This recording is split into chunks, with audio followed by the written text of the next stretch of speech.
sheeko bal hadda aan ka sheekayno sheekadii geesiyaasha dharkeenna aan diyaarsanno dharka noocaan ah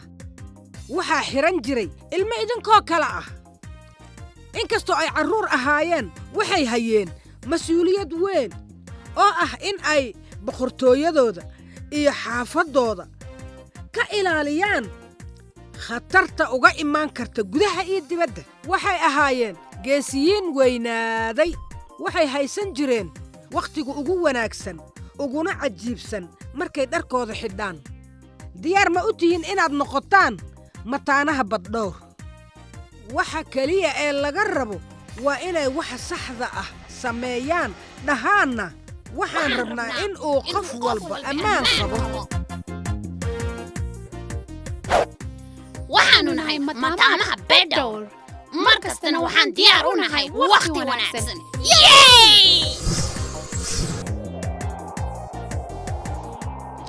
ساتهين magacaygu waa Hido ساتهين magacaygu waa Hirsi waxaan rabnaa inuu qof walba ammaan qabo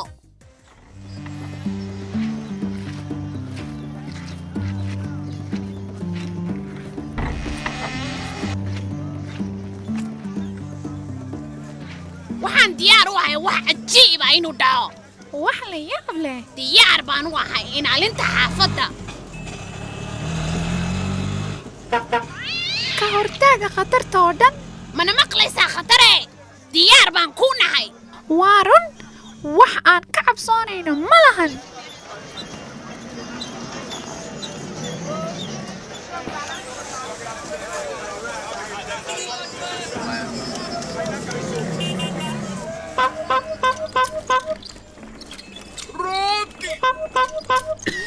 هيلو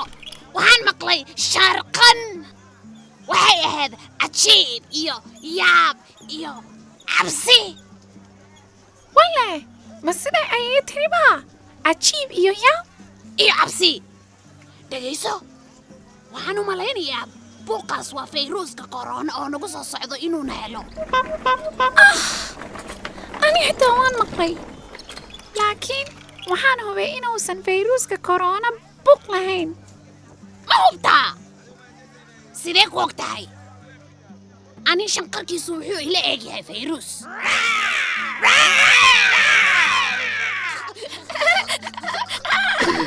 waan maqlaa haddana waxaan waa cabsi wanaag aan isku duubno maskaxdayna geesiyiinta maxaan hadda ka naqaanaa sida cudurka korona u faafo xaqiiq ahaan ma arki karno fayruuska korona taas waa run wuxuu ku faafaa dhibco yaryar oo ka yimaada qofka qaba markay qufacaan mise hindisaan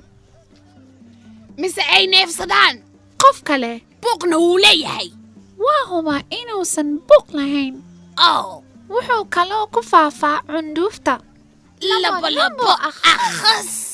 waanu inaannu wejigeena ku xirnaa maaskaro markaan guryaheena ka baxayno haddii aan intaas samayno maaha in aan baqno mise cabsi qabno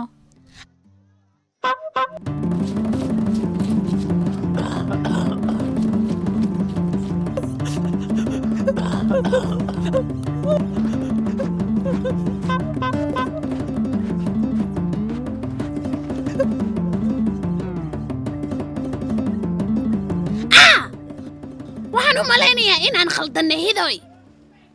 wuxuu u adeeg yahay libax covid 100%. libax covid haa ma u malaynaysaa inuu noo imaan doono oo fayruuska koronana qaadsiin doono mise nagu soo boodi doono oo na cuni doono waxaa soo dhow wakhtigii qadada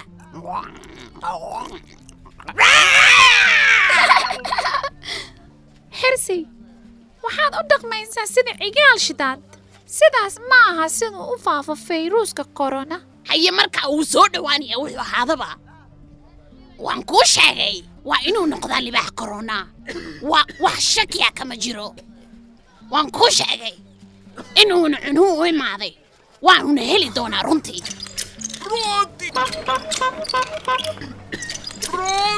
fornaale ma asagaa libaaxu sidee u dhici kartaa ma anigaa nacasoobay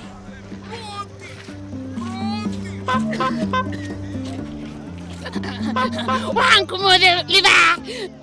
waxaadse noqotay foranle ay gaal shidad baad tahay walle marka adna waxaa tahay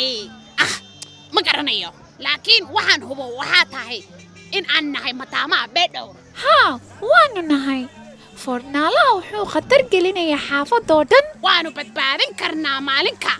aynu caawino qof walbe ammaan qab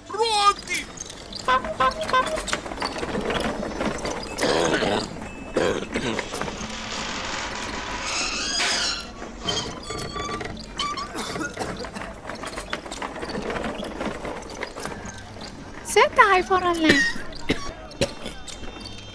iga raali noqo mudane foranle maaskaro ma qabtid meeshoo dhan baadna ku qufacaysaa ma og tahay inaad dadka kale ku daaran kadhid sidaad u qufacaysid shaqo wacan mahadsanid afkuuna kuuma xirna waa inaad ku qufacda suxulkaaga sidan mar kaste aad qufacdid mise aad hindhistid waa tistay haa waxaan rabnaa in aan badbaadino reerkeenna iyo xaafadda waxaan sii rabnaa in aan waayeelka ka ilaalino aysan helin cudurkan fadlan gasho maaskaradaada markaad ka fog tahay gurigaaga aadna dhex maraysid xaafadaha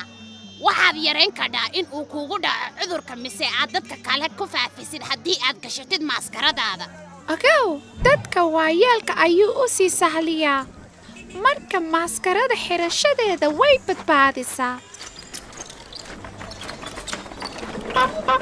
dufitaan jooji haa akhas lalabo wanaag bay ahayd in aan halkan joognay si aan u badbaadino xaafadda xirsi qof walbe waa uu noo mahad celin doona sidaan u joojinay bahalkaas cabsida leh ee libaax covid anagaa ugu geesisan xaafaddan xirsi libaax wax baraha kaasi waani xirsi geesiga hido midii xoogga badnayd haa kuwaas waa annaga carruurta ugu geesisan oo adduunka arkay waxaan rabnaa inuu qof walba ammaan qabo waxaanu nahay mataamaha beedhow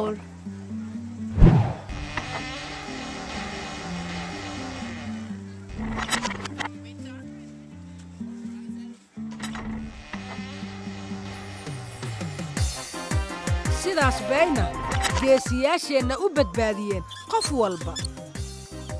waxaan u baahannahay mid kastoo inaga mid ah mid weyn iyo mid yar mid da'yar iyo mid waayeel aba in aannu wada hubsanno oo aan ilaalinno qoysaskeenna iyo qoysaska kale taasi waxay ka matalaysaa gacmahaaga in aad ku dhaqdo saabuun iyo biyo mar kasto afkaagana dabool markaad qufacayso iyo markaad hindhisaysana maaskara xidho markaad bannaanka joogtid iska ilaali in aad wejigaaga taabato iyo kala fogaada dhakhtarna la xidhiir haddii aad qandho ama qufac aad dareen adna ma noqon kartaa ammaan suge waxaan rabnaa inuu qof walba ammaan qabo waxaanu nahay mataamaha beedhow